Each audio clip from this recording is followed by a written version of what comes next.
A lot of time these perch will be very careful before striking. Even though you're using a lure that works really well, like the jigging wrap, a lot of times you have to work them and work them and work them. There's another male. I think it's a male because he's longer and slimmer, and you can see he's hooked on that bottom hook. So he was chasing it on the way up. So I'm getting a nice little pile here. I go 1, 2, 3, 4, 5, 6. Here, 1, 2, 4, 5. Sorry, I fish. I'm not an accountant. Here on Lake Simcoe, the limit's 50 perch. And I would encourage people, not to keep their limit of perch and not to keep their limit of the biggest perch they get. I prefer, like I said earlier, to keep the males, which are these thinner guys here. You still get nice fillets. The big one right here is a female, definitely. And I'm keeping one, which is okay because it's a bigger one. But I'm going to try to target the males. Now, I just want to tell you about the actual outfits that work really well here. This is a short rod. It's 24 inches long, and you can see it's fairly flexible. If I was fishing for whitefish or for lake trout in deeper water, this rod would be a little bit too flimsy, and I wouldn't get a good hook set in 80 to 100 feet of water. But because I'm shaking this lure, I want to have the sensitivity that I can see that slightest hit, either a hit or if a fish hits it from the bottom up, it'll release up. Now, these rods are pretty delicate. Okay, even though they're made for ice fishing. So I don't just throw them around even in my little portable hut. I'll show you the little system that I use that's really smart. Okay, I'm just going to open my portable hut. It's nice that even though it's cold this morning, because that sun is blaring down, I really don't need to be sitting in there, which is nice. I'd much rather be in the open air, but it's handy to have. Okay, so this is the system right here. You can see it almost looks like a tennis racket bag. I used to play tennis when I was younger, or squash. That's what it looks like. The nice thing about this system is that it has these large outer pockets. Hopefully they're not frozen. And for example, on this side, look, I've got all my soft plastics. You can see them here. And there's the chartreuse 1-inch tubes that I used for the whitefish and lake trout, some of the bigger jigging rapalas that are there.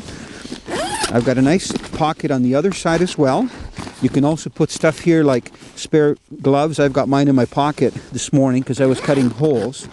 Okay, so we've got nice storage on this side, and I've got an assortment of different types of jigs here. Some of them are bigger, like to use in deeper water. Some of them are the small stuff that you would use for the perch, and I may try some of these if the perch get bored a little bit later. You know what this is for? Spotting fish. This is when, if you're not getting action and there's fishermen in the distance and we got a nice clear day, you can actually see if they're getting fish or not, and sometimes you can even tell what kind of fish they are. So I threw that in. That's a free tip, okay? Have binoculars. So I need help sometimes too, and binoculars really help. But this is the piece de resistance, I think, as they say, okay? Here's all my rods in here. And what I'd like to do is take the lures off so they don't get all tangled up. But I've got 1, 2, 3, 4 outfits rigged up. There's still my jig from the whitefish. And then below I've got a couple of spare rods, because you know what? Sometimes you break rods, especially when you open and close the portable huts. But you can see how organized they are. The only thing you have to do, so that it's not too bulky, you have to collapse the handle. And that's simple, of course. You just undo the nut on the side, collapse it, and then put them in there. Okay, so look at how nice the system is. I've had already people asking me about that. You know, you can carry it. There's also a strap inside that you can sling it. If you're a walking fisherman on the ice, you can actually sling it over your back. So it's a really smart way to store your tackle. And even if you get snow on it, like we have, because we've been moving so much, it's going to protect your rod and reel so they don't freeze up, and especially so they don't break. So you've got stuff to use. These are bobbers, or floats. And you know what they do?